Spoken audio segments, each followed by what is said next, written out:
Hello, everyone, and welcome to Cosmere Connections. We're a bunch of book-loving nerds rereading Brandon Sanderson's Cosmere series. From book 1 to book 16 million, we'll be uncovering every secret connection there is to find. Today, we are joined by Swiggity Swoo, I'm missing something. John, I should live in your houses. Kay, Those dang second generations. and I'm ReaderWarrior. And today, we will be talking about Mistborn, Hero of Ages, Part 1, Legacy of the Survivor, Chapters 9 through 13. Mhm. Whoop whoop. 13. I just That's the- realized that my intro quote was from next week's chapters. Whoops. Mine was pretty vague. It was just Marsh. It's the first line of Marsh's chapter. That's fine. That's what I get for working ahead. At least it's from this section, though. I mean, Listen, Well- mine was just made up, so, Yeah, Kay's just living the dream with all of her conjure lines. Listen, John, we're supposed to be wary of anyone who tells the future, okay? I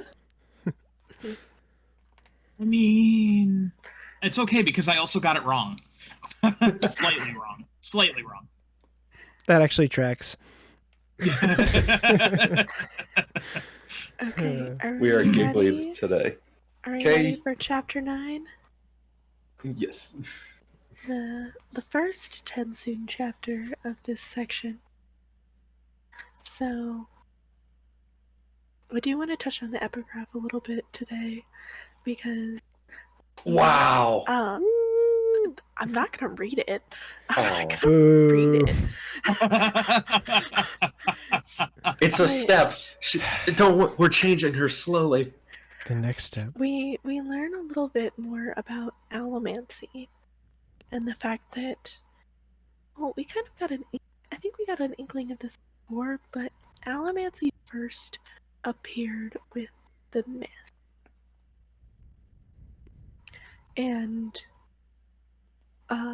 when Rashek took power at the Well of Ascension, he discovered that there were 3 metallic arts. That essentially three different magic systems that they have. That there's allomancy, there's feruchemy, and then there's hemalurgy, which we'll talk about a little bit later. And with allomancy, he found out that the little nuggets of metal that were in the chamber that Elend had been found there were essentially pure investiture. They're pure investiture, essentially. And they could make anyone into an alloman. Investiture being magic. Yes. Anyone into a Mistborn. So, in this chapter, it's a Tensoon chapter, so I got my Tensoon Sunipup. stuffed animal, Sunipup. It's in bone form because Tensoon is in bone form right now.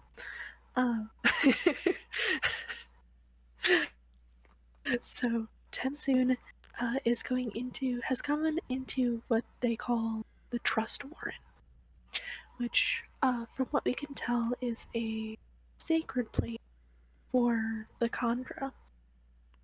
And he is part of what is called the 3rd generation. So he was born over 700 years ago.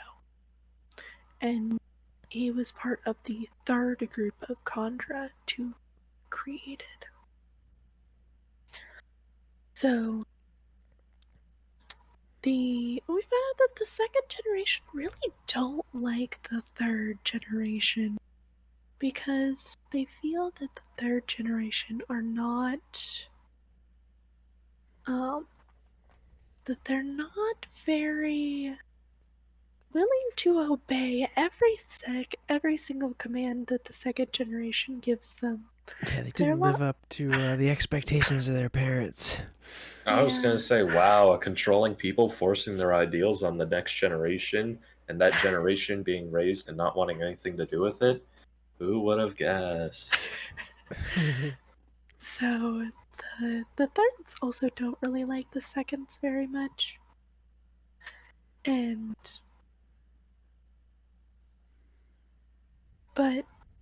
we also discovered that Tensoon has been the least troublesome out of all of the third generations. Tensoon has been very like good all in all. And like so everyone was very like shocked when they found out. The seconds were kind of surprised, I think, when they found out what Tense did, because they weren't expecting it from him. Basically, anyone else in his generation, they would have been like, yeah, okay, unsurprising. Palm, But- sure. This one, Or, no. yeah. This He's an one, obedient pup. yeah. So, they bring him into the Trustwarren, where he is going to be able to state his case. So, and all of the Kandra who are in the homeland are allowed to attend his trial. So, and there's one person that Tensu's like not excited about coming, that he's really hoping she doesn't show up. Her name's Melan. We don't really know much about her. But of course, instead of like not showing up, she's the first one to show up. Please don't be her. Please don't be her. Front seat. Yeah. And she is part of the 7th generation of Kandra. And you can kind of tell that the 7th generation are a little rebellious as well. Like, because Melan's true body doesn't really look like a person. Exactly. Looks a little weird, like the proportions are off. Like, And you see, like, other ones, one is very Minecraft and blocky. Another one has, like, 4 arms. yeah. So, the 2nd generation, you can definitely tell that the leader of the 2nd generation is Kanpar, and he really doesn't like Tensoon. Like, at all. Like, just in his attitude. And he's upset that, like, Tensoon is forcing this trial to happen, because he kind of wanted to just push it away and, like, push it under the rug, what Tensoon had done. They don't want everyone to know about it. So, we end right before the trial is about to start. And that's where our chapter ends. I will say, Compar's. I Sorry. think Kanpar is a little bit excited about the trial at this point because he wants a chance to prove that the third generations have always been the degenerates that the second generations have called them. Yeah, that's true. This is like his opportunity to call them out. And like, who better to make an example of than Tensoon, who presumably has been like doing a bunch of contracts for them and like even picks up extra contracts. Like, I guess he was like one of the best of the third generation. Mhm. I'm just imagining Compar with, like, the water bottle. Just like, sit. Sit. Stay. And then later in mind, speak. And we also learn that during this trial, the first generation will be observing, but we can't see them. We can't see where they are. We can see that there are alcoves in the upper parts of the Trustwarren area. There are little alcoves that have the first generation shadowed in up top for them to listen but not be seen. When I first read this, I'm a little slow sometimes, but it was like confusing. Like, what's this? The first generation, the third generation? Like, there's so many generations. So just to clear it up, basically what happened was, first generation was made by the Lord Ruler. Second generation followed in their footsteps. They tried to raise the third generation to be another perfect follower, but they So- went terribly wrong somewhere. The second generation were given the were given the duty to raise the third generation. They didn't quite know what they were doing at the time. So they essentially made the third generation, in their eyes, feel that they were too close in power to the second generation. So that they didn't have that like higher power over the third generation. They were more on equal footing. So by the fourth and fifth, they were like, they basically succeeded in achieving subservience under the second and above generation. Because it says like the Correct. fourth and fifth were basically perfect soldiers or whatever. Yeah. But then that's why like it's cool to see Milan and some of the other Kandra with like wild eccentric bodies, because it kind of shows that like there's a little spark of rebellion happening maybe in some of the newer Kandras. Woo! Is there anything else for Chapter 9? Okay. Swiggity, you have Chapter 10. Chapter 10. This time it's personal. Extra spicy. Nuggets of pure allomancy, the power of preservation itself. Why Rashek left one of those nuggets at the Well of Ascension, I do not know. Perhaps he didn't see it, or perhaps he intended to save it to bestow upon a fortunate underling. Perhaps he feared that someday he would lose his powers and would need that nugget to grant him allomancy once more. In any case, I bless Rashek's oversight, for without that nugget, Elend would have died that day at the well. Wait, Epigraphs. did your version have underling? It did say underling. Upon a Wow, fortunate that's- underling. That's weird. What On is- mine it said servant. Rune's changing our books.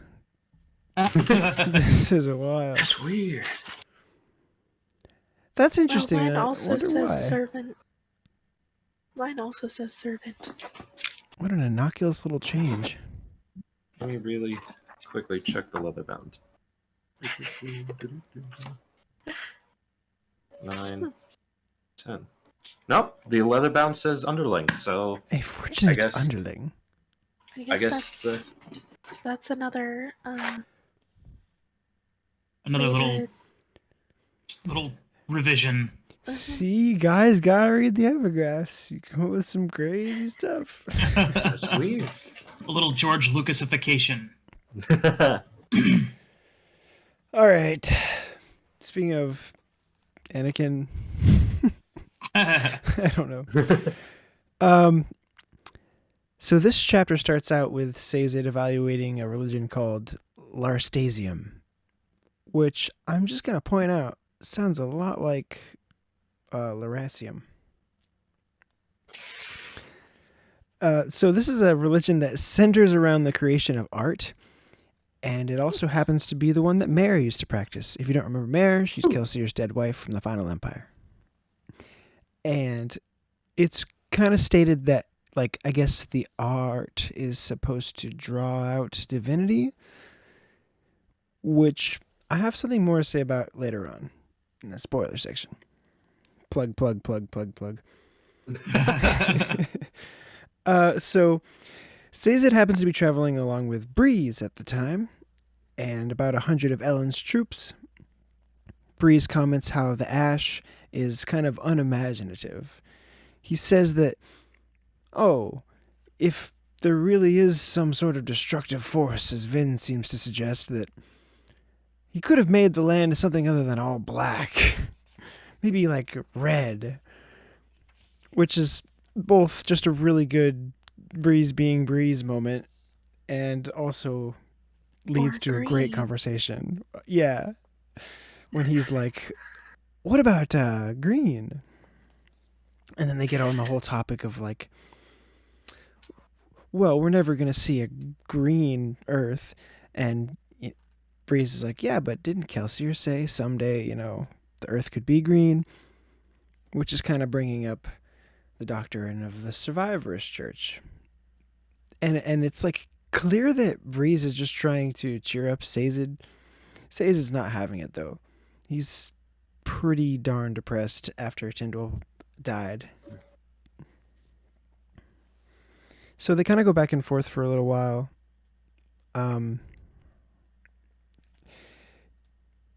Breeze tries hard to trick him into preaching a religion.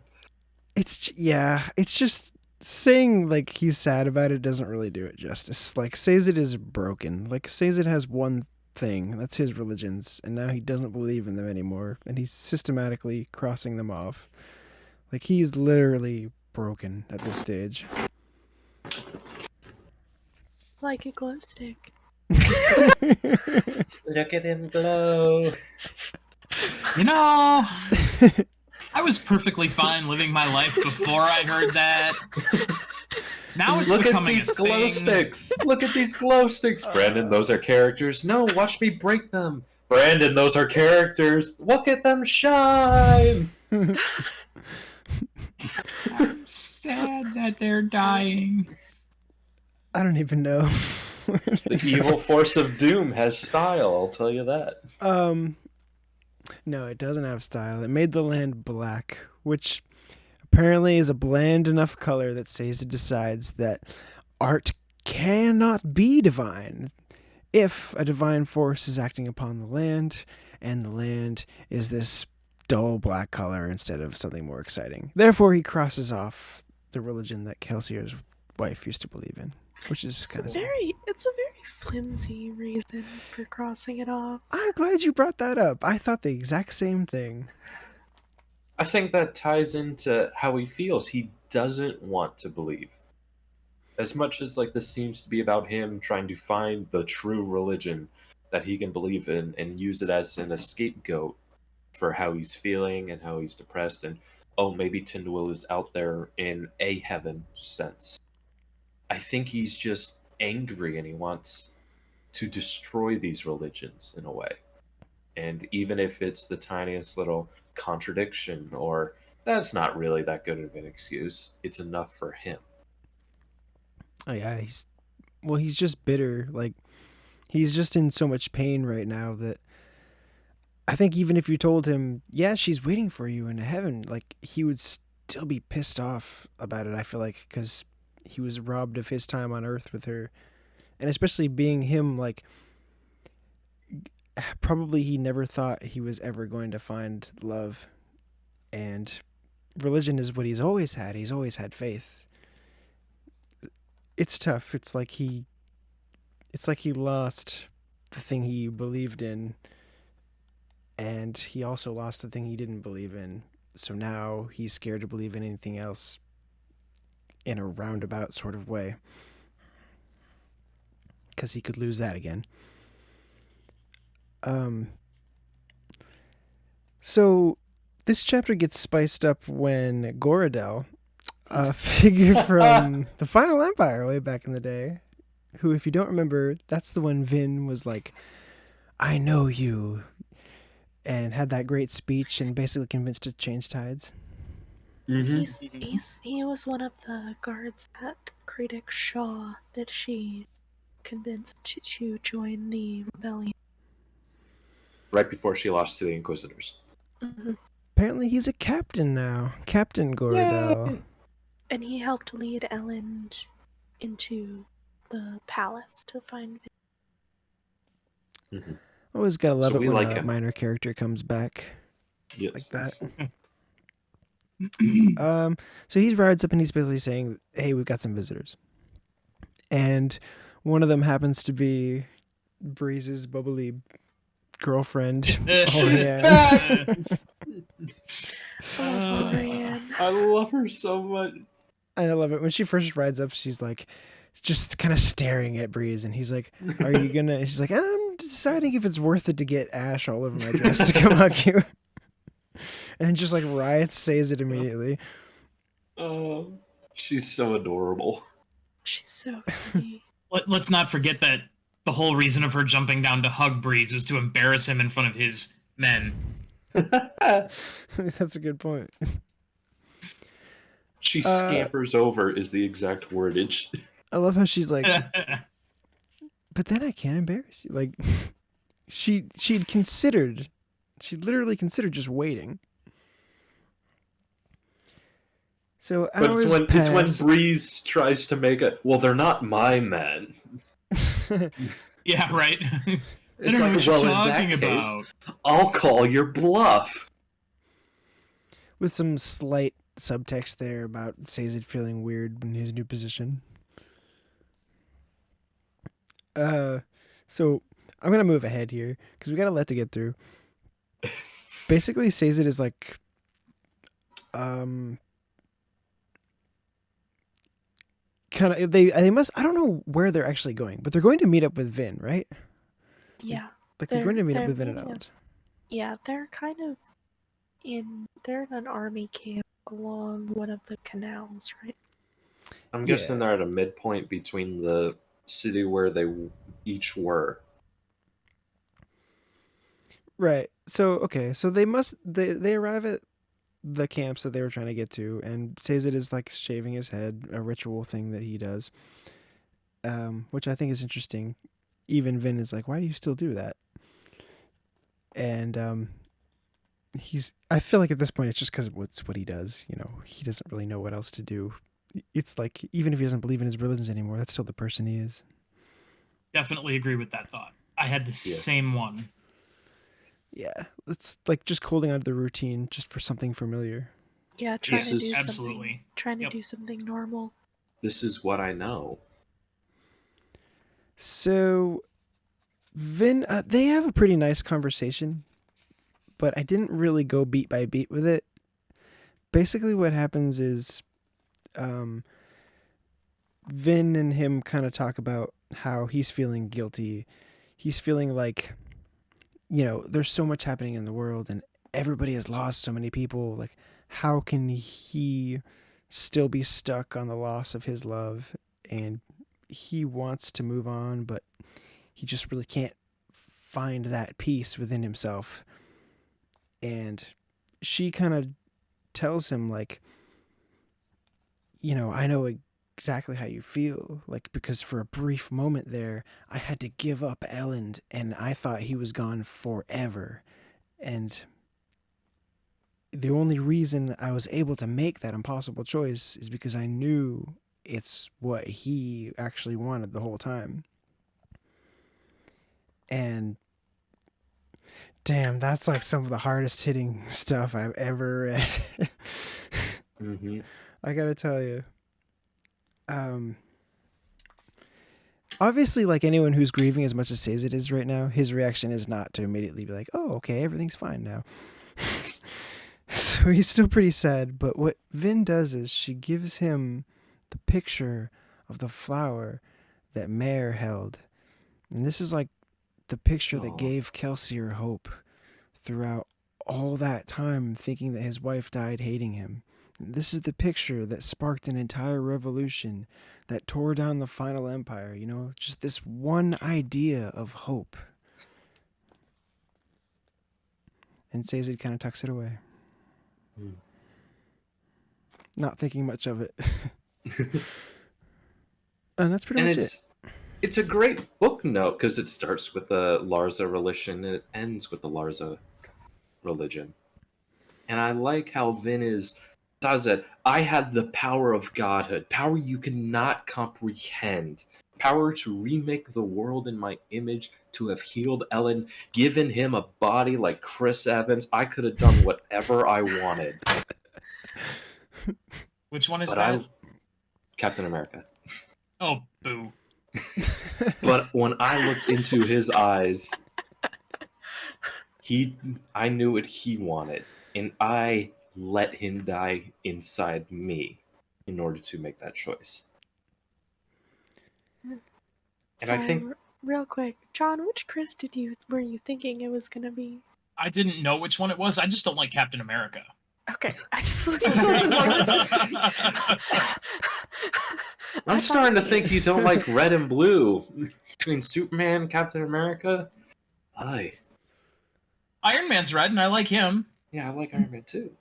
I was Team Iron Man in Civil War, but still. Absolutely. Captain America was the villain of his own movie. But I digress. Great. Okay, let's not. Oh, this is an argument that won't happen. Yeah, I know. Them's fighting words. Bring it. You're asking me to defend the Captain America side. No. Let's focus. Okay. I'm sorry Thank for you, getting Kay. us distracted. I was just wondering. But like, Vin, how do I can't understand what I'm trying to say. But Vin is probably one of the few people who could connect with Sazed, but it's in such a different way. Sazed had a woman he loved, who he never really got to admit anything, who never thought he would feel it, who never honestly knew if she loved him back, and she died away from him. Vin knew Elend loved her. He knew that she loved him, and they were right by each other's side at that moment. It's such a great, they could not be more worlds apart in terms of this is how it went, but there is that same level of pain. Think about how far Vin had to have come to make that sacrifice, you know, when she had nobody and then she finally had her everything and she had to let him go. And the reason she was able to do it is because it's what he wanted. It, like, reading this, it really made me think of the end of Final Empire, like Kelsier's last words to Vin, like, you have a lot to learn about friendship. I think she took that and learned it. Like, And this chapter also showed how much Vin is straight. Not only was Vin able to do that, now she's able to talk about it to somebody else. She's able to tell somebody about her feelings and try to help them with theirs. She's standing straight, looking people in the eye. Vin has grown so much, even just from the end of Well of Ascension. Like, we can probably look at Final Empire. She was hunched in a corner, never looking anybody in the eye. Here, Well of Ascension, she was probably hunched, didn't look people in the eye, but she was taking part in the room. Now she's standing up straight. She's kind of in the corner, still keeping an eye out on dangers, but she's in the center of the room, looking people in the eye. I tell you what I think, what I feel now. I wish I brought that up in my summary. That's so cool. Well, you focused on Sazed, which is the focus of the chapter. But it's true though, because we haven't seen a whole lot of her in this book, and it's like she has like longer hair now, and she's more confident. Both of them have gone through like a huge change off screen between book 2 and 3. Mm-hmm. Which Anything just highlights else? why. Well, I was gonna say it kind of highlights like Sazed's dilemma here. Like, everyone has moved on, you know, and it just shows like how he's still like literally stuck, as if a year has not passed or whatever. I would even say he's regressing, because if he was standing still, he would still have his religions. But he's fallen past even that.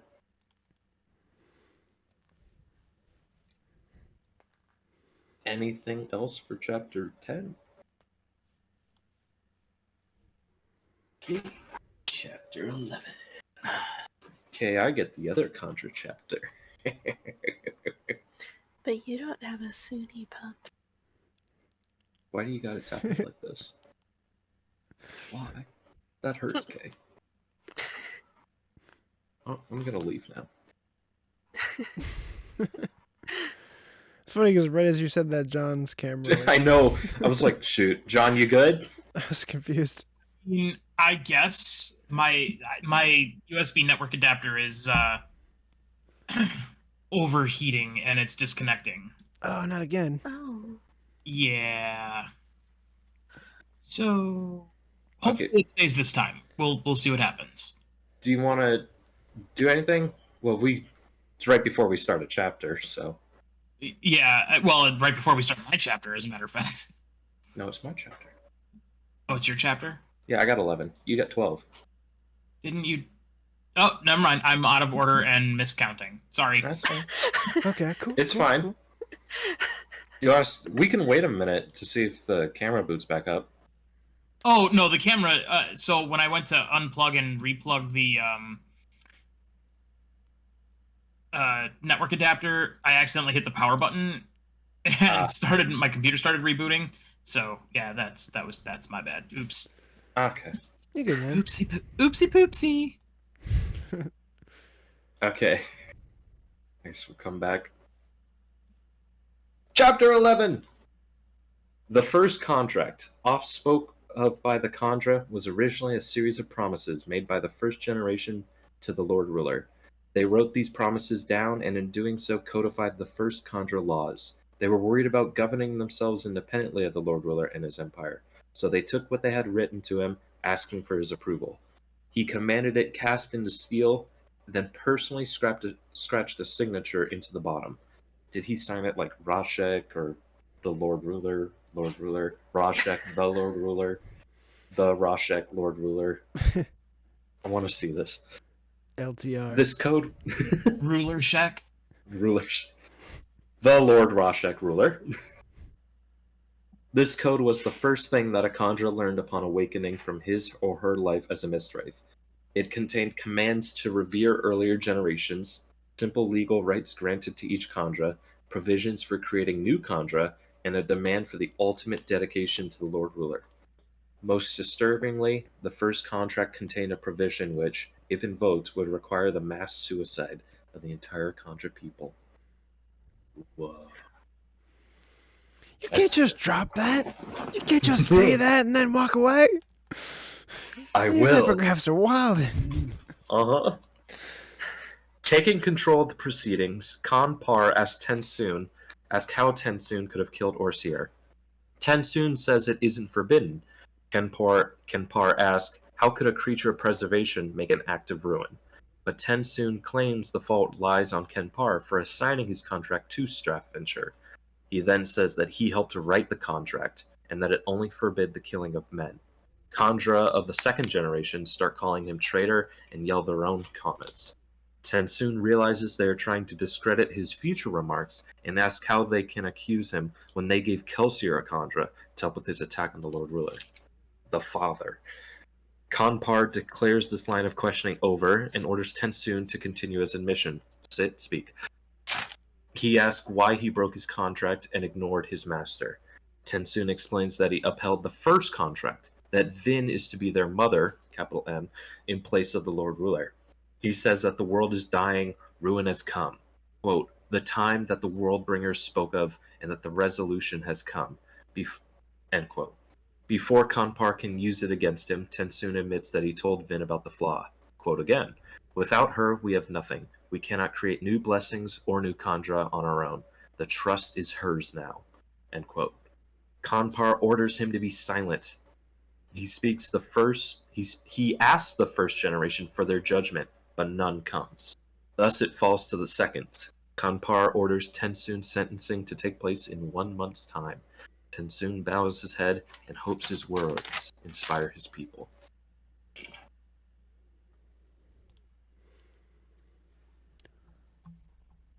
How much Kandra lore has been just doled out in this chapter? It's insane. I wanted to say, shoot, somebody had a comment about somebody's epigraph had a comment on preservation. Was that yours, Kay? Mm-hmm. But, so, the only other time outside of this comment about we are of preservation was back in Hero of Ages. No, this is Hero of Ages. Well of Ascension, chapter 33, I believe it was, in which Tensoon, disguised as Orsier, say, you are of ruin, we are of preservation. And then leave that at that. in my epigraph, it mentions preservation as well. Mm-hmm. The nuggets of pure elemency, the power of preservation itself. Yes. What is preservation? What has it to do with ruin? Obviously a powerful entity, but Where is preservation then? Why where isn't it is- helping? Mhm. Raffo.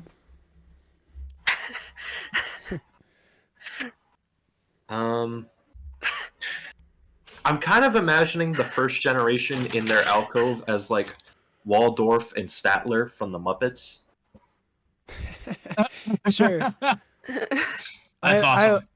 Just because we're on this stage of the podcast, I was imagining like the council for the Guild of Calamitous Intent from the Venture Brothers. What were you guys imagining? Nothing. Hooded figures looking down. The classic. I just We're saying they can't Someone change out of this just- situation. just someone just sitting, just old decrepit person just sitting up in the shadows, not saying anything. I don't know why I always imagined it as like a circular balcony, and they're all like, That's kind of what I looming imagined as over it. well. yeah. Yeah. I was imagining more of like an anthill colony. How like you've got this kind of bullet-shaped room, and near Okay. the top you've got one section of it has like a balcony. It's kind of where I'm at, but it's like a It's like goes all the way around. It's You're not saying like- it goes up. I'm imagining just like one section. See, that's where you're wrong. See, I was picturing the Trustwarren kind of like an amphitheater where you have, or I guess more like a coliseum, I guess, but like covered, where like you have in the center is where Tensoon is, and then all around are the Kandra on their benches, like watching, and Yeah. on a like raised platform up above them Mhm. are the alcoves that have the first generation. It's a little bit like that Ministry of Magic interrogation chamber from like, Yes. from the Harry Potter Yeah. movies, like same kind of Yeah. shape.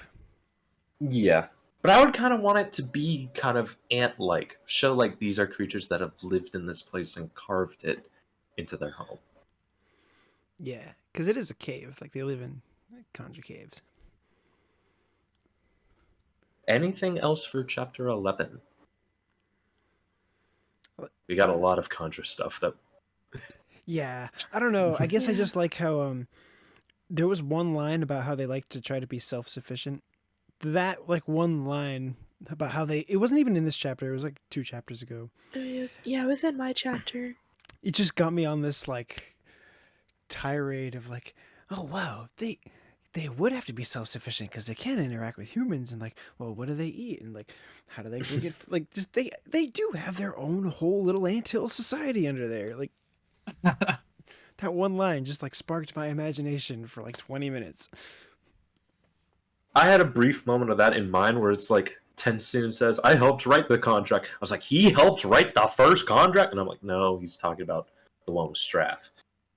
But like for a No. minute there, my mind jumped to No, he's talking about their original.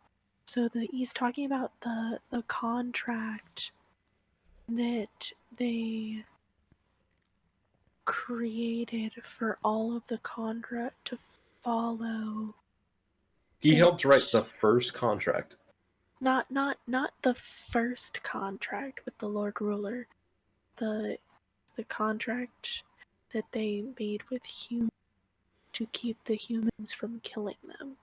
So the first contract It's is more, like the here are the basic rules, and then second contract would be like explicit definitions of the second contract is the ways that they interact with human society. okay. So like don't kill people. Like Took them 300 years to get that one down. well I mean, you know, Don't kill Yeah. men. So What it it is says. that like Narnia moment though of the don't quote the old Quote laws the to me. ma- I was there Don't when it quote was the deep magic to me, witch. written. Deepness. I was there when it was written. Yeah. This is my Liam Neeson voice. Um, But yeah, so How's them rides what, again? that's what Tensoon is talking about at that point. When Yeah. he's like, I was there when it was written. So he's talking about the... He wasn't there when it was written. He was the one with the pen. I was Yep. but a Sunni pup in those days.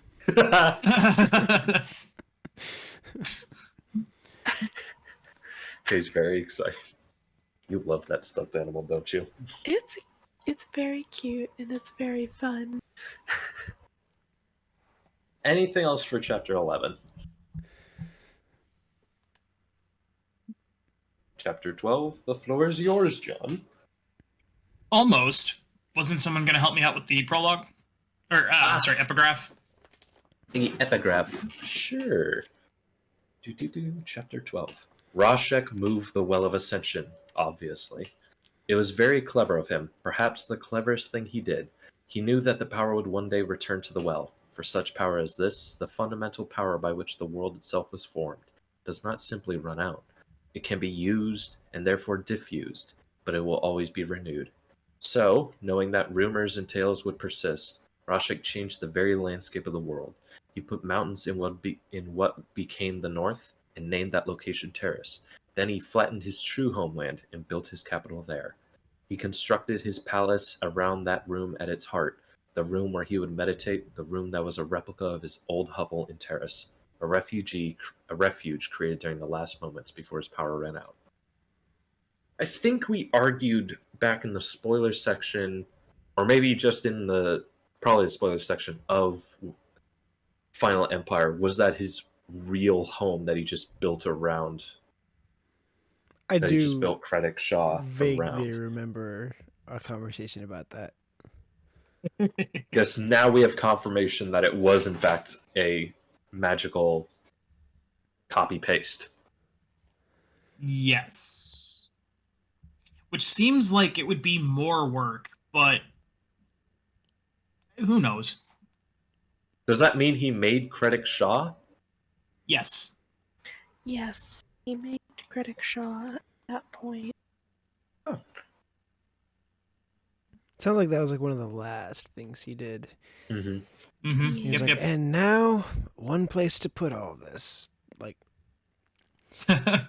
because it all had to go somewhere. Like when it was. I almost have to imagine, did he make Credit Shaw and then the giant Luthadel walls around it? And I feel like the walls were probably built later. But I'm imagining, like, how much was Rashek, the evil tyrant that the Lord Ruler we see now was at that time? Could he have maybe started out sort of, I am secluding myself until the power returns. I build this wall around my castle. No. Or did he, like, I build a city, I'm starting world domination? He was like, I'm starting world domination. That was maybe like the idea behind all the brutal like architecture of the Final Empire was to keep people down. So I could see like if that was his plan from the beginning, like maybe he made Critic Shaw to be intimidating. Yeah. Also, that's why well, okay, this is a spoiler. I'm not gonna say anything. Sorry. But I have this idea in my head of, so do you guys know the Justice League Injustice storyline? Kinda. No. It's the one where Superman turns evil, and it was for the Injustice video game. But I know John already hates this line of dialogue, but there were 5 years in between the event that turned him evil and the event of the video game. And basically, to hype up the game, they did 5 comic books, where each comic book was a year. I kind of want maybe like a small novella of the Lord Ruler year 1 to 1000, or year 1 to 100, 101 to 200. And I want to see maybe like a progression of the Lord Ruler from Rashek to the Lord Ruler.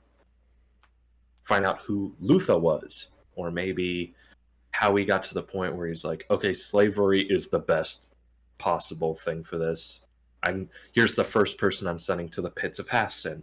Here's my first working Inquisitor. I want to kind of see that. I want to see the downfall sort of. Yeah, like was he pretty demented from the start, or did this like develop over time? Like how much of Like this? we knew he was kind of racist to begin with, but you don't start off as a genocidal tyrant king from the get-go.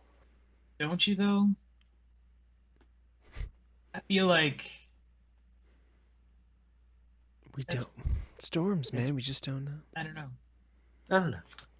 It's just something fun I think about. You are free to take your chapter back. Okie day. So, we start at the beginning of the chapter. Vin is worrying about Sazed and talking to Elend about it. And she's kind of explaining why she feels like this is all going on. And Elend was, in turn, worried about Vin because she's using way too much pewter and all of As her always. allomancy and just kind of pushing herself way harder than she should. But Vin says that Sazed's suffering, there we go, is different. Kind of like his faith died with Tindwyl, which it kind of did, as we've seen from his POV chapters. Elend thinks he'll be fine, he'll get over it, but Vin says she's not just worried about Sazed, also Breeze, who's trying too hard and overcompensating for his emotional trauma. And slowly they're all sort of starting to buckle under the pressure of everything that's going on. Elend promises to do something to make it better, because that's what emperors do, by gum. Later, they are conferring with the remainder of the crew. Can we stop focus on that POV? Elend, I don't know if it's Elend or Vin, but just either Elend is way too confident now, or Vin has changed so dramatically. Because Elend's the one like, Sazed will get over it. We all suffered. I lost my dad. You killed my dad.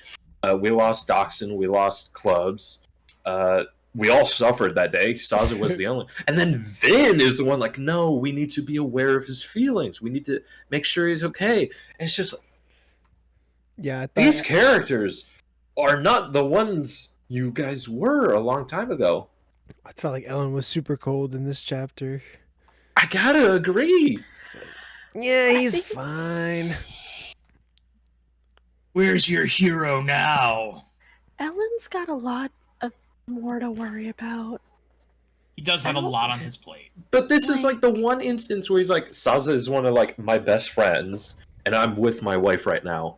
No Emperor stuff going on at this moment. We just woke up from a nap. But he's still got a lot going on in his mind. He's like, yeah, like, Sazed's gonna be fine. Like, I'm not gonna focus on that because I have exciting in his mind. He's like, I have to put my energy into other things. And Yes. even if it does seem a little callous for Elend, it's sort of in keeping with his mindset of he's always been more worried about the greater good. You know, in earlier books, he was worried about, you know, responsible leadership in the Empire. And that's exactly what he's doing now. You know, these guys will get over it. They're tough. They're strong. They're the best that the, you know, Final Empire has to offer. You know, we need to be worried about saving the lives of everyone. So, I mean, I see both sides of it, but And also, like, sort of the character flaw he had in Well of Ascension was he wanted to make sure everybody's needs were met. He wanted to listen to every crying voice and make sure they were okay. And I think just part of it is, at some point between Tindwyl making him a king, in which realizing he has to cut back on, not everybody is going to be happy with me as king, to him now being emperor and realize very few people are going to be happy, but this is the way it needs to be in order for them to all survive. Which is dangerously close to the Lord Ruler's line of thinking, to a radical degree. I'm not saying Elend is becoming the Lord Ruler. I'm just saying this was really cold, and I think maybe this is showing us perhaps an insight into the Lord Ruler and why he was the way he was. Just keeps coming back to that line of all the things Elend had to endure in the last 2 years. Like, he really did change him. yeah.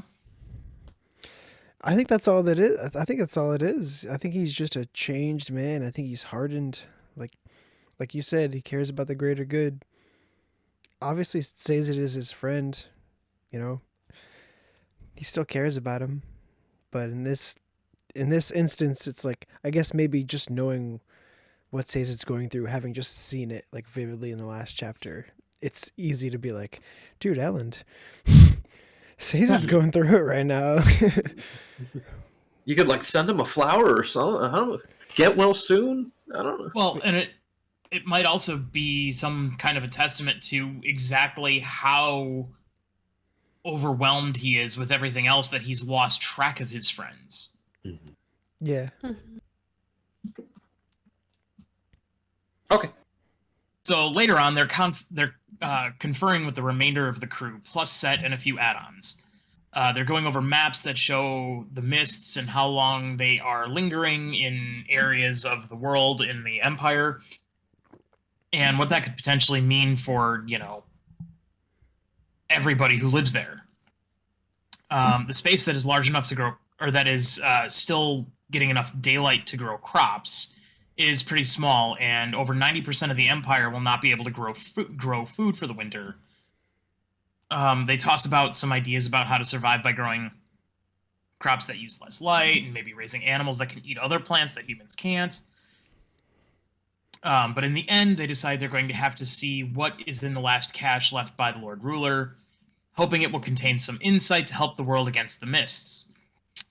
Set is pleased to be marching on his home city at long last, and Vin worries about things they can't work against, like ash, mists, and earthquakes. Earthquake counter, please, reader.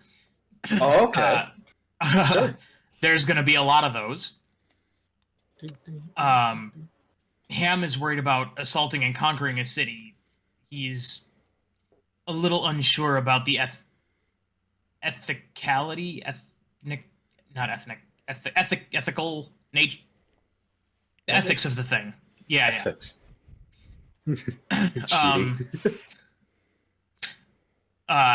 Where was I? Oh, right. So they decide on a siege, and maybe even using the Koloss if they had to. But that kind of dedication of force means that Urto, which is the seat of the Venture family, or the former seat of the Venture family, will have to be taken through diplomacy, and that means Sazed and Breeze, which they'll get to a little bit more later. But there's also the problem of the mists and how the army has not yet been inoculated against them, which means that in order for the army to be in fighting shape when they arrive, they're going to have to set everybody out into the mists, and a big chunk of them are going to die or be sickened in the process. Sazed said it's a little over 15%, which Right. in the long run isn't that much, but that can still come in handy. I mean, there was a term that was used when the Roman army was disciplined by having 1 in 10 members of any given company killed as punishment for Decimating? whatever. You are correct, sir. So this is worse than that. By half again. That's a lot. Sazed, but not Sazed. Yeah. Swiggity with the Jeopardy answer. Wow. Right? Odessa, as in... Yeah. Oh. I'm learning things. You learn something new every day, or you're not trying. That's If you're not learning, you're dying. Ebenezer McCoy. But that's a different series. Anyway. There's always another secret. My mind just got blown. Mine got blown a little bit the first time I made that connection too, so I get it. I was like, oh. Anyway. Demu shows up and has a message about Urto being run by Ska rebels who I worded this poorly. Demu enters and shares a message from Urto sent by Spook on a slab of steel, and how it is being run by Ska rebels who actually have killed or run off the nobles in the city, the way Kelsier always talked about. Oh, no. Sazed doesn't want to go, so he can work on his research and flipping through his religions and marking them untrue just by virtue of him being sad. But Completely Elend talks dumbed That's essentially what he's doing. Yeah. I just love the way We he's talked like, about his trauma already. We can dumb it down now. research. So Elend talks him into going anyway, and then he asks the crew about Kelsier, which is kind of a non sequitur in the conversation. And they talk about how, he was insane, but he was always cheerful, and he smiled because the Lord Ruler couldn't take away laughter, and he was just a normal person, and all of these other things. And then Elend kind of says, well, we need to be like that. We need to smile even if it's in defiance, because if we're going to go down, we're going to go down smiling. So Even Sazed, they all chirp in. Every single one of the original crew has something to say. Even Vin and Sazed even gives the final little line of, he would want us to laugh right now. right? Yep. You filthy peasants. You can't even laugh at your own doom. Kelsier has returned, so no. Kelsier, Kelsier spits upon you. the survivor. Oh boy. I don't even know where to begin with my notes. You make a good point.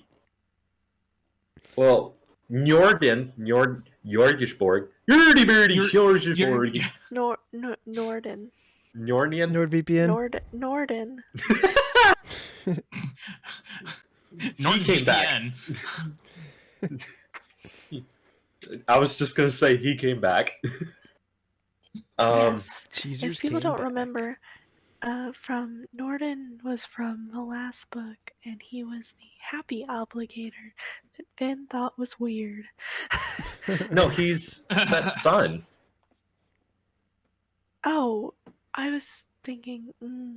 Sorry, thinking about Njorden? someone else whose I name was is- right there with you. Yeah, right. Noman? No, I was thinking No, Njordian. Noman is one of the moons. Njorn, Ah, jeez. Ni, Gani, or Anidin. Gani or Anidin. He's Set's son. Yes. I was a bit. This is like maybe a slight little detail. Vin says ruin, and she knows that it's the thing's name. But besides Marsh and the Kandra, how does Team Humans know that name? I don't know, but side note, the happy obligator's name is Norden with like Noorden. So So it's the I same was name, going different spelling? Gibbity I think Gnorden or something. It's like with a G is Set's son, right? Yep. Yeah, they call him like Goradin or something like that in the audiobook. Gneorndin. Brandon slammed his hand on the keyboard. I'm seriously trying to Yeah. think of if they ever would have like heard the word ruin, or if that was in any of the epigraphs or anything like that. I would maybe you can claim Vin while being in the well and connected to everything. Maybe she learned it that way. I mean, that's what I But, was thinking. We've had no other time. Like the only time we've really gotten it is when Marsh said it in the prologue, and he's like, "The creature Vin released, ruin. It controls my mind." I think that she would have learned it when she held the power at the Well of Ascension. I think that's when she would have learned the name, because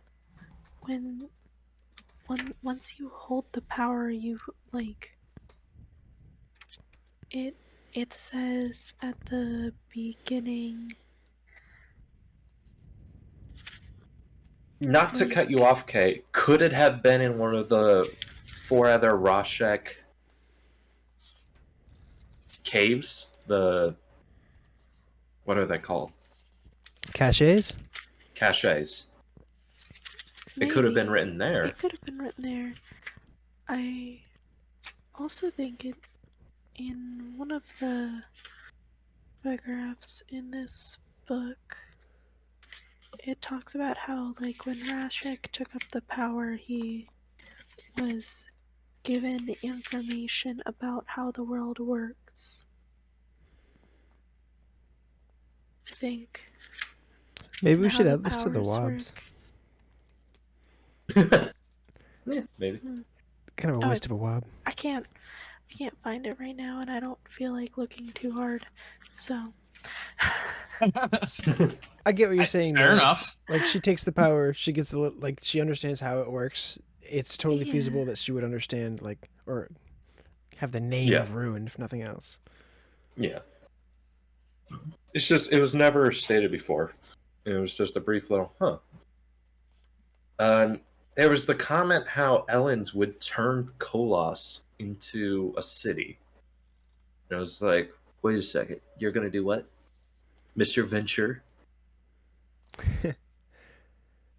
But I think the counter argument is he would turn controlled Kolos into a city. This is not what his father was doing. Or Gennaro. Don't think he really wants to. No. At all. Elend would much rather not do that, but Elend is at the point where if it means getting that cache of food and protecting his people, he would be willing to destroy a city. Mm-hmm. It's tough.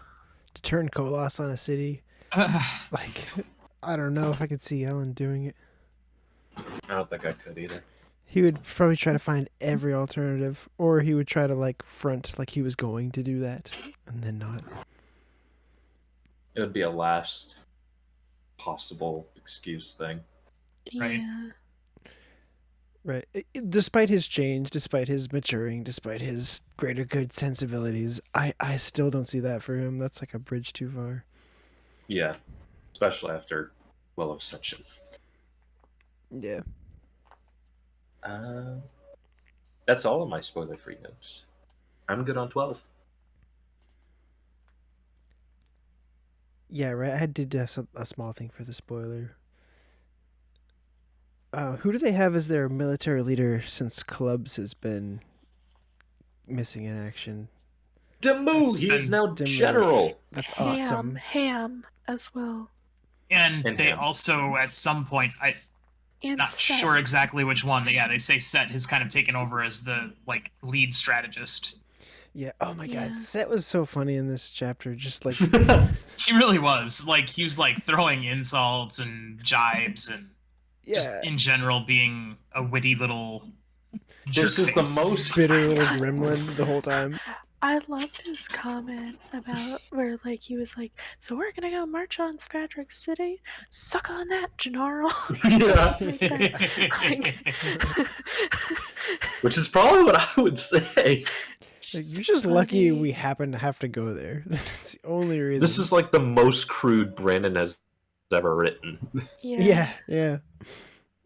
I think he likes writing Set for that reason. He gets to be a little crude. Anything else for 12? Swiggity, you have 13. All right. Another All very right. short chapter. All right. So here we go. Hemalurgy is so named because of the connection to blood. It is no coincidence, I believe, that death is always involved in the transfer of power via hemalurgy. March once described it as a messy process. Not the adjective I would have chosen. It's not disturbing enough. Huh, there's another change there. What did you say? In mine, it's hemalurgy, it is so called. Such It a is so weird named detail. instead of it's so called. Yeah, that's such a weird detail. You've got the brand new edition, though, don't you? Yeah, I'm thinking these are pretty modern. It's got like that kind of... So I'm guessing this is Brandon changing up adjectives that he thinks fits the sentence structure better. I'm thinking it's because 'Cause- nobody talks about hemalurgy. Yeah, because if it was so called, that just means we call it that. But if it's named, that's what it is. Right, which it's like this ancient practice. It's kind of been hidden from society. Hmm. Sensible change, maybe unnecessary in the long run, but so like I don't know if I mentioned this, but it's a Marsh POV. This is what my little intro is from. I'm missing something, Marsh thought. I could just read this whole chapter.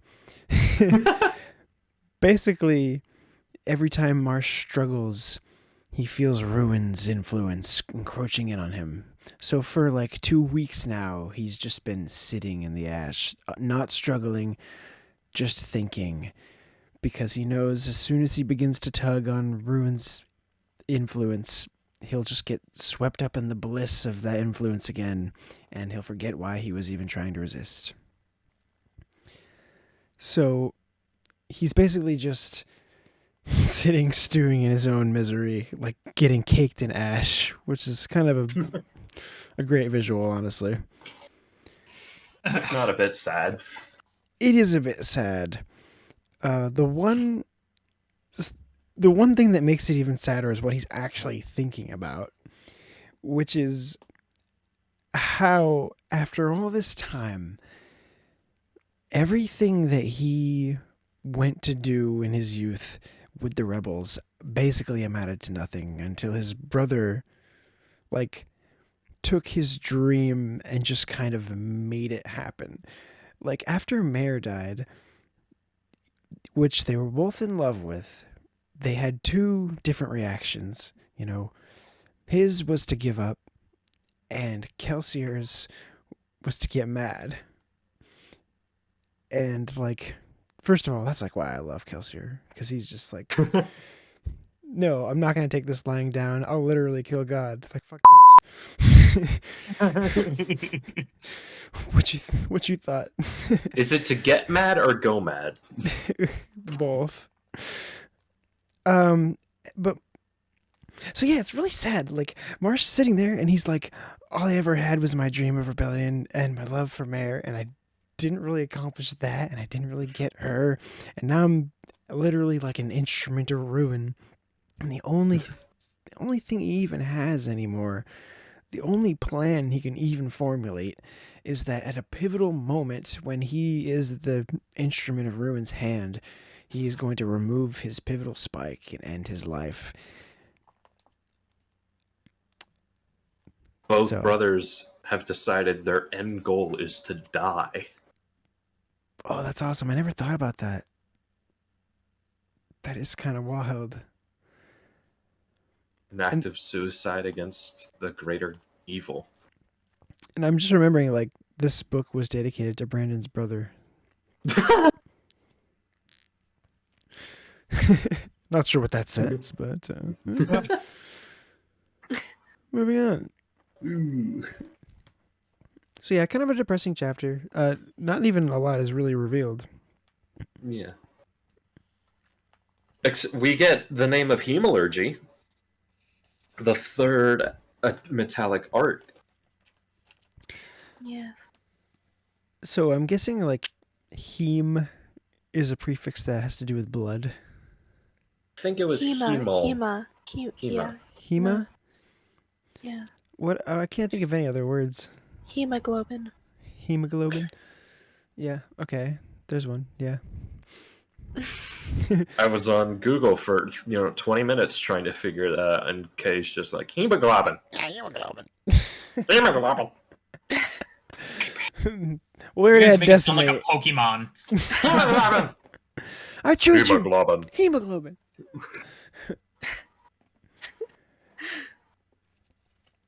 I don't know. I connected with this chapter, like, because it made me feel like, oh yeah, there have been times in my life where I've been let down or been disappointed or I felt like I failed, and, like,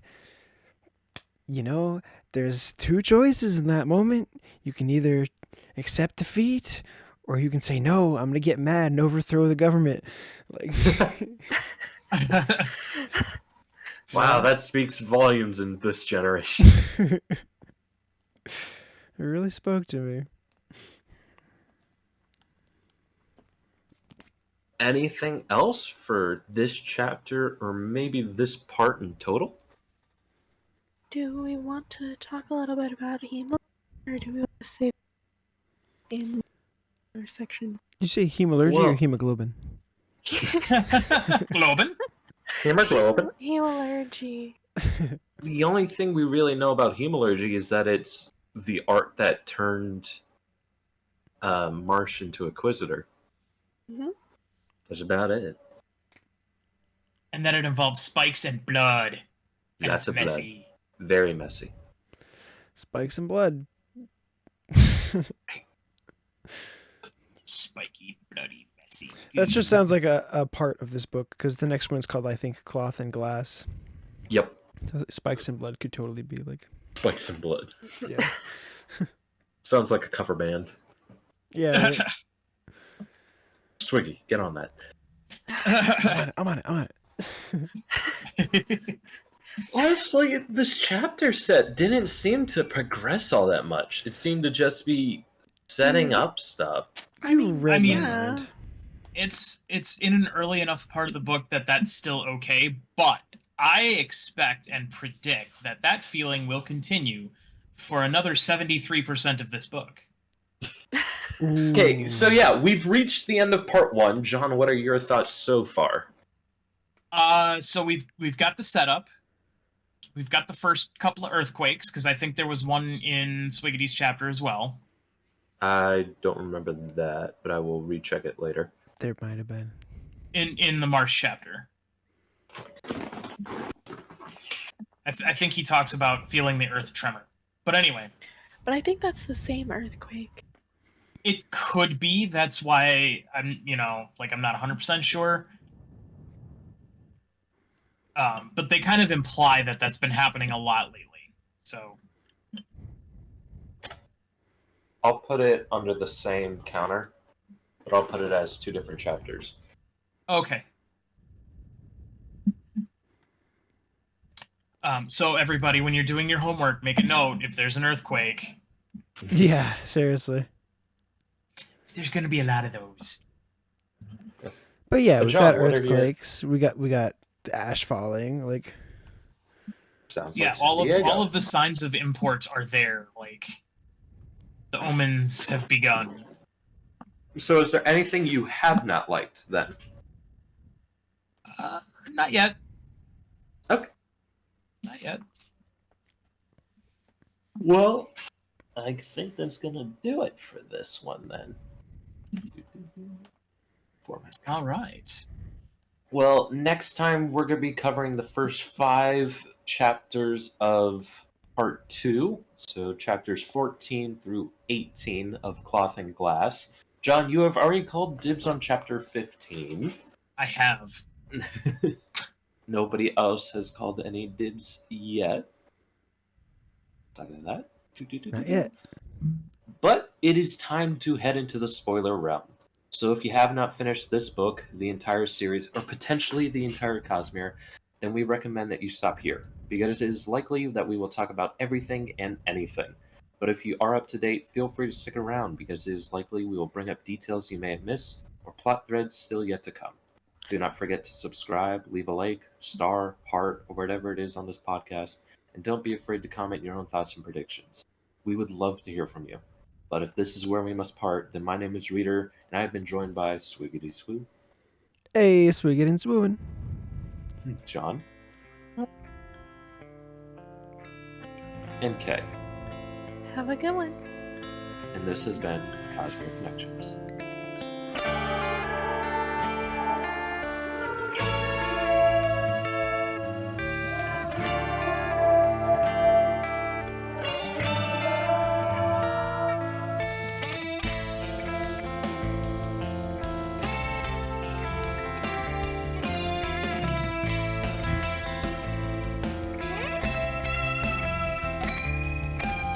And we're back!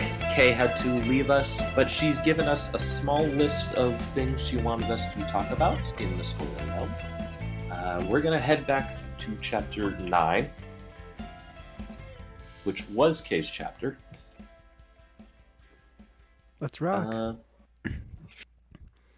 John, John, did you have something to say? No, I was just saying that short list of things left by Kay was only one item long. True. It's a very short list. I got some stuff to bring up. I really do. Awesome. Not for chapter 9. Okay.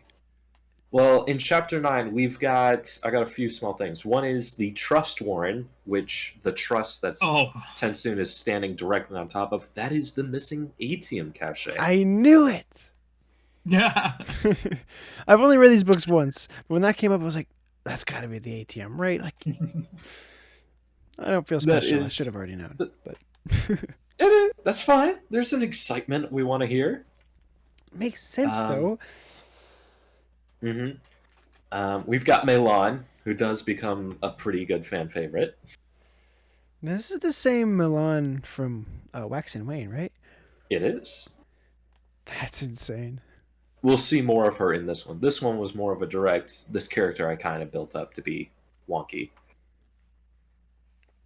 And I have a question that we should probably have had Kay or Dragon here for, but it is, how do the seconds decide what a personality in a Kandra has? Is that in the spiking process, or is that more so just how they raise them?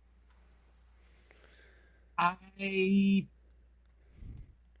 don't know for sure, but I have a hypothesis. And I think that process involves giving a Mist Wraith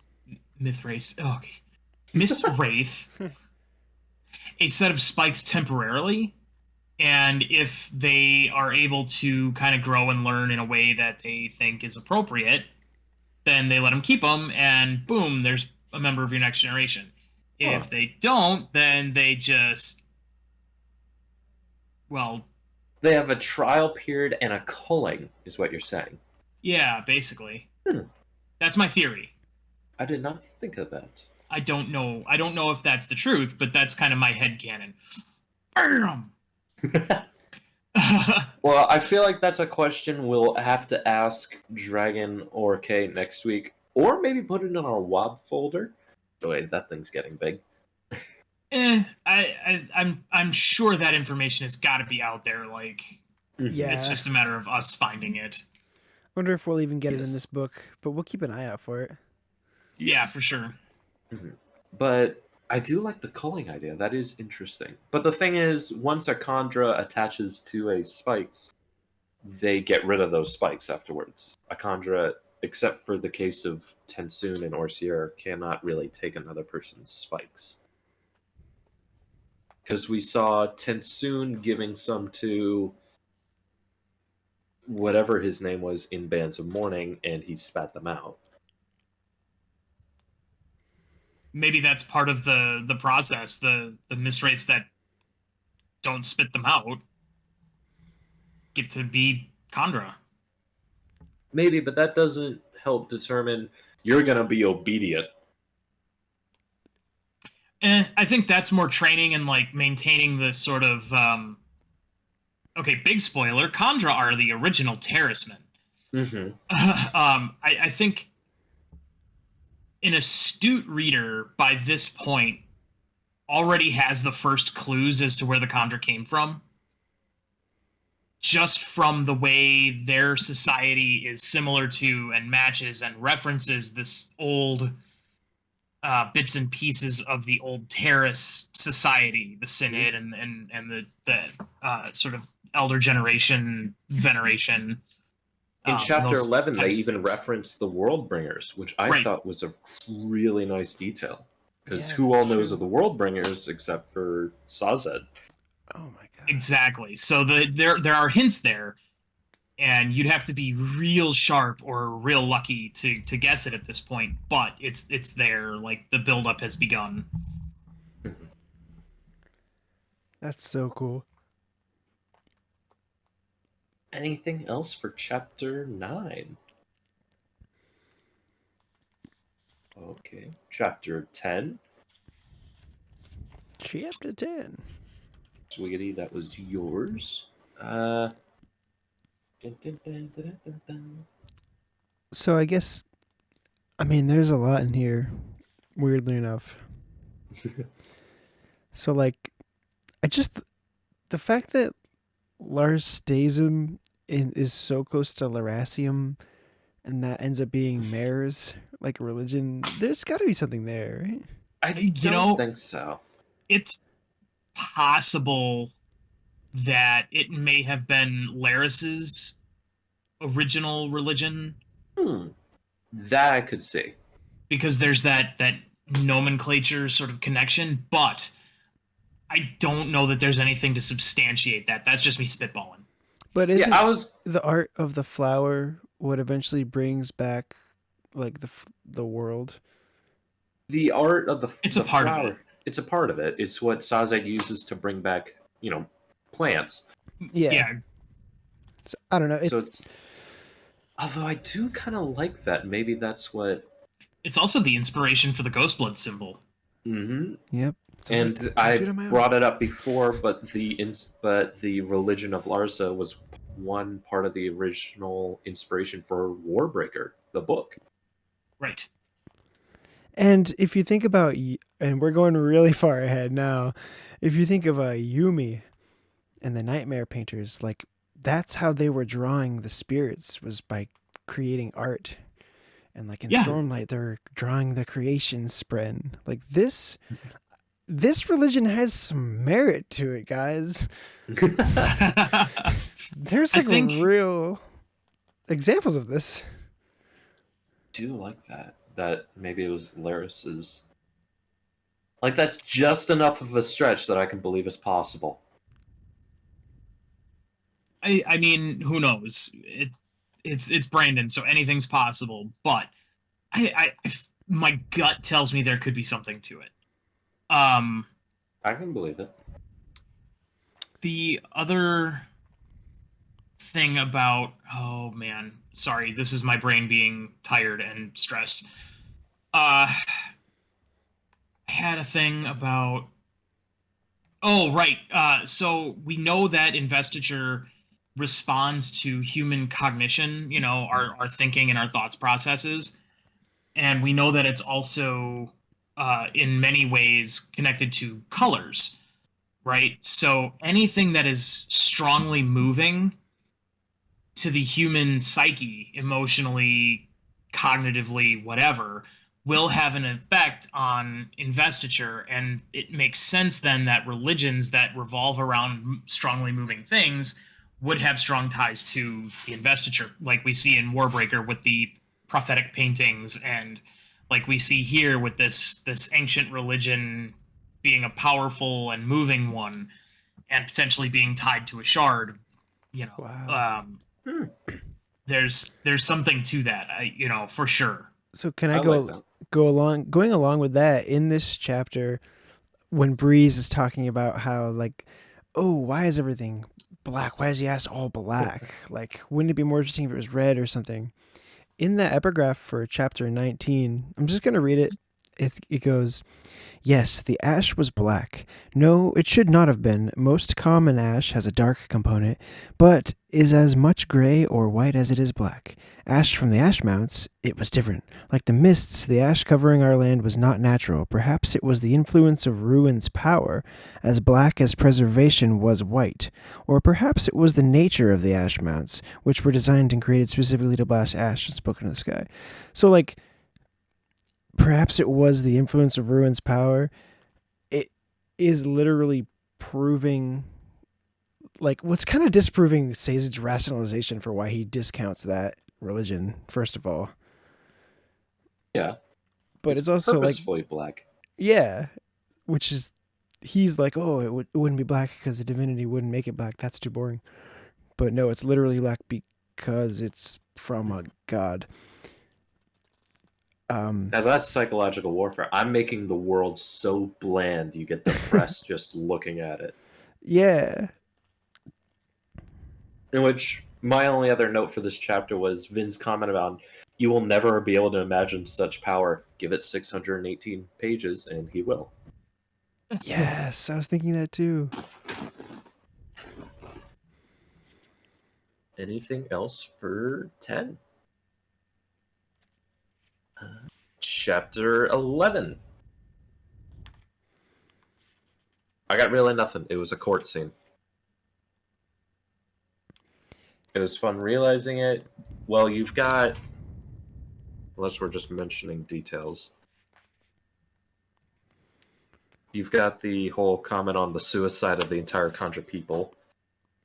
Right. Which comes in a little important when Ruin finds out where all of the A-Team is being kept. Yeah.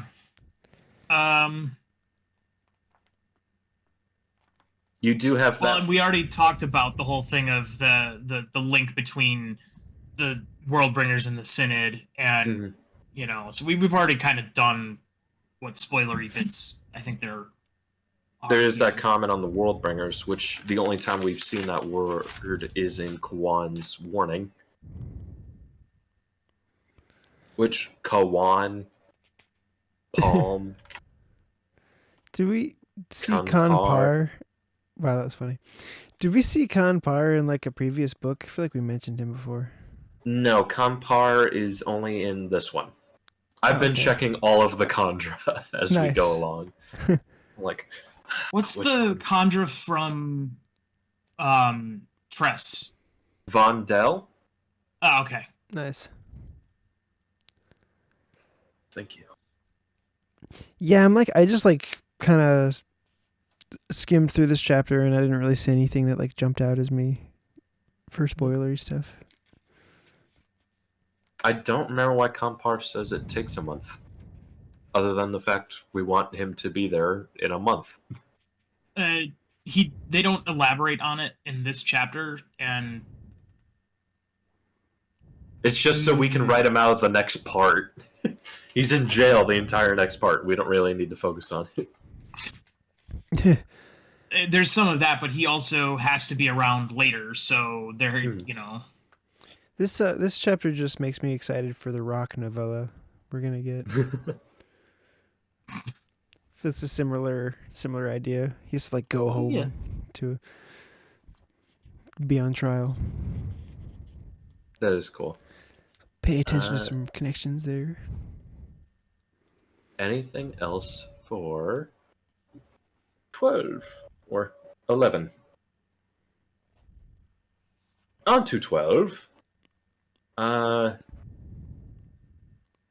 think there are maybe supposed to be those parallels between Rashek and Elend. I think we're supposed to see that. I think, in my opinion, that those similarities are instilled and not actually so much there as like they're actually similar in these ways, so much as they're there to show that even though nope, it's gone. Sorry. You can just Okay, you kind of lost me there a bit. I was gonna think like maybe it was the fact the world is so used to a Lord Ruler, the only person that could take that is somebody similar but still enough different. It was something along the lines of it's an art of like it's a constructed similarity. It's not really there, but it's made to make us think like there is a similarity, even though they're really not all that similar. Mm-hmm.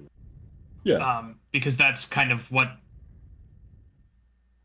everyone is sort of worrying about. But we've got Ruin Whisper. Sorry. No, go ahead. We've got Ruin whispering in Vin's ear once again. Yes, we come back to the Reen situation. Uh-oh.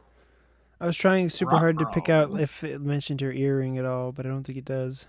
I didn't catch it. I did not catch it. It's a shame. They should definitely mention oh. that every time.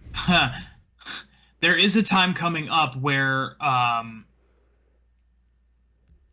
it's sort of alluded to, not directly, but an astute reader will be able to find that, and we'll talk about that next week. Okay. Gotta keep us all in suspense. There's Sazed being sad about. I didn't mention this in the summary, but he's kind of talking about how he's the only keeper left, and he's like, "Oh, I don't even hold on to my religions anymore." But then, like in this book, we find out he's not the only keeper, and they went on to survive in like the pits.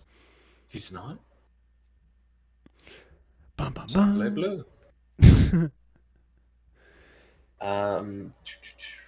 You've got, well, the whole mushroom thing. Well, we can raise mushrooms and animals that can eat them.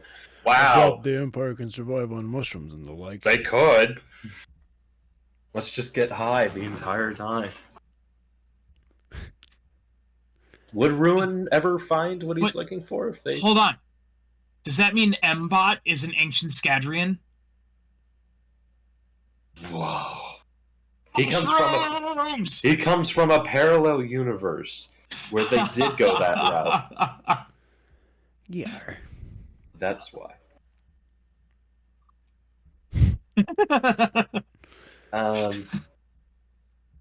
We've got the slight reference of, Kelsier, and this is a city of Kelsier's people, and they hate nobles. Kelsier wasn't that extreme. Yes, he was. Yes, he was. Which I'm sure Swiggity is very excited. Yeah. I don't know. I feel like I would be the one who would be like having to delete some tweets I made about Kelsier not being that bad of a guy. You know? Especially nowadays. Yeah. He'd get super canceled for doing something like that, and I'd be like, yeah. Stupid nobles. We are sharpening the guillotine. He had some good albums back in the early 2000s, but now... Now there's some question on, would Kelsier do this? Yeah. Would Kelsier initiate a breeding program? Find out in Mistborn Era 3. Or 4. 3. Do Saya Amians count as a breeding program? Let's not think about that. Because if they did, and there's one in the Ghost Bloods, then kind of yes. Why were there only 5 caches? That's a weird number to have in a Cosmere book. Well, there were 5 dominances. Okay, that makes sense. And the caches, I believe, held the major exports of each dominance, as well as food and water. Shockingly rational. Very rational. I gotta wonder if... So we've talked about how he remade the world and it was instantaneous, and he must have gone to these kingdoms and been like, hey, you kind of saw that the world was about to end. I saved it. You're welcome.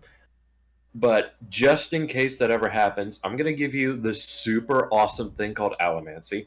In exchange, you're going to trade with me. But every 16th parcel that's supposed to come to me, you're going to put under your castle. Deal? It's like, Rashek could not have done this alone, right? Of course not. He must have had like a whole organization of people to help him out. A whole government. Well, that would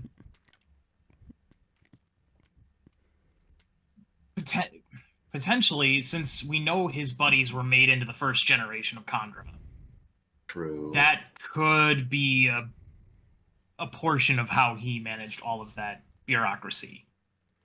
But I kind of like the idea, I still like the idea of Rashek not being the total douchebag that he was at the end of 1,000 years. I kind of like that maybe he started off No, maybe we have his logbook. We or not. We have don't. Elendi's logbook.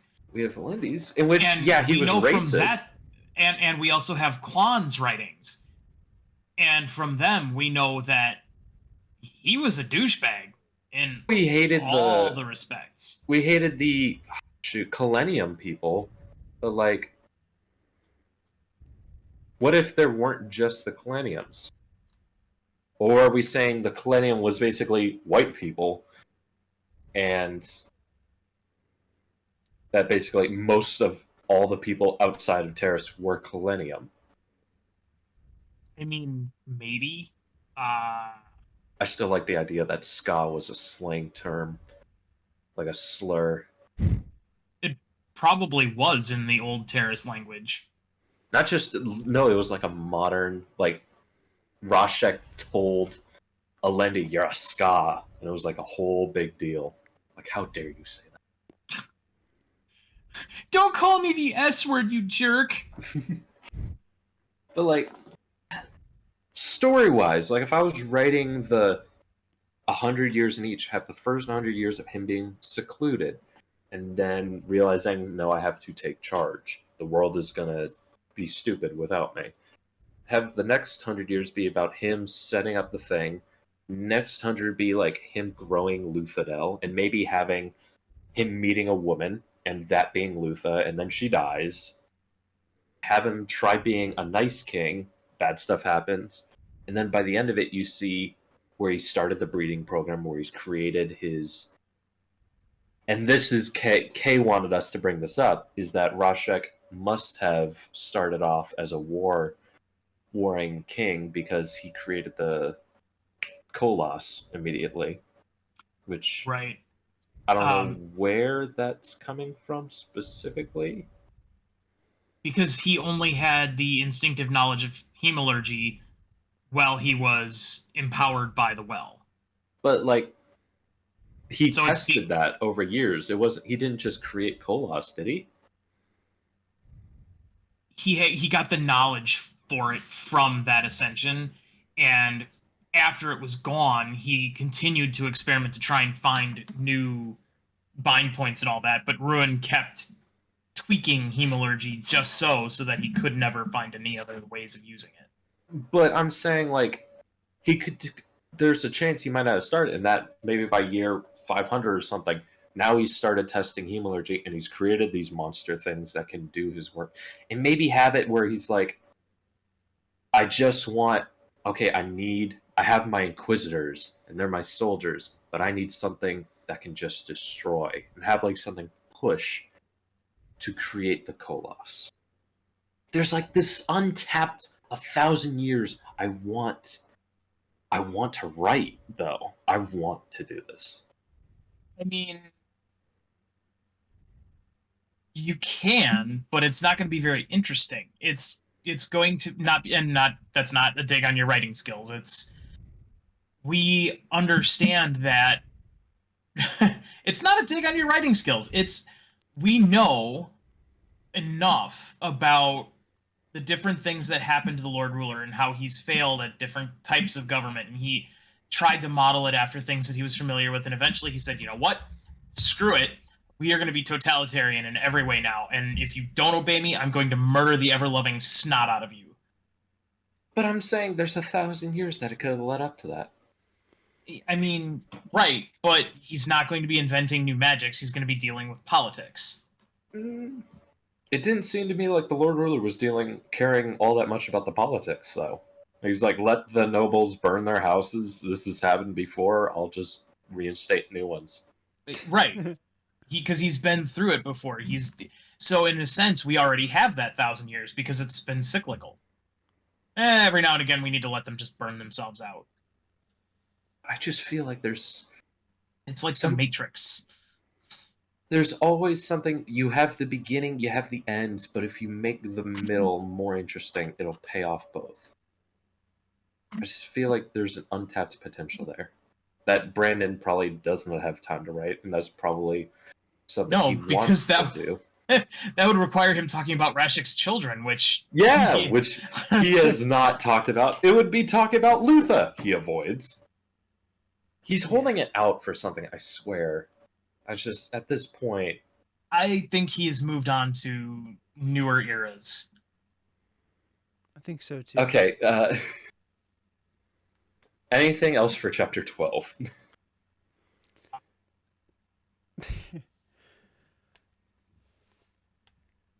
Chapter 13. Which we now know that Marsh's act of aggression towards Ruin is not to kill himself, but to free Vin. Which From ripping somebody's earring off seems a lot more feasible than reaching behind you, grabbing a slippery spike protruding from your back, through a shell that has been designed to protect the spike. I'm sorry, everybody, but it seems we're having internet connections, so we're going to have to cut it off there. And thank you so much for joining us in our ramblings and predictions. We cannot wait to cover what is next. This has been Cosmere Connections, and we hope to see you next time, readers. Have a good night. Good night. It's going to be chapters... It's going to be 14 chapters... through 18? 14 through 18, and John's got 15. Yes. Exciting times. Mm-hmm. All right. Yep. Bye. Bye-bye.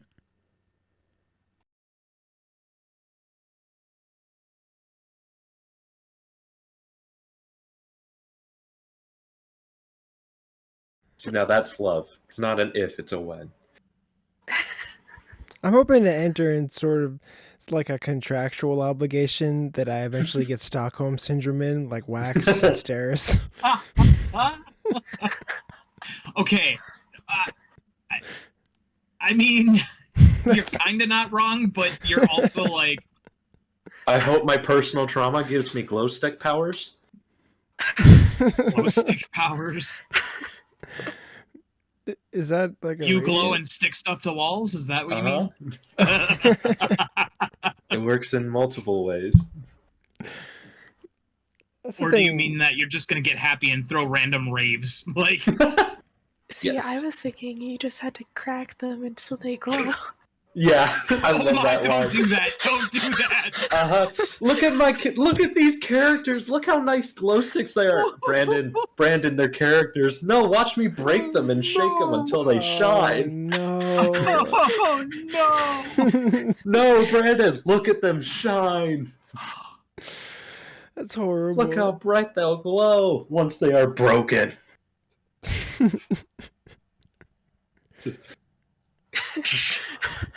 I'm scared of you now. Oh, you should read my fan fictions. I started one of them. Oh, thank you. I'm not sure which one it was. Whatever one you told me was the one to start with. Metal Like Roses, probably. Probably. Vin goes to the RBWG. Yeah, Ruby. Yeah. Yeah. You write anime well.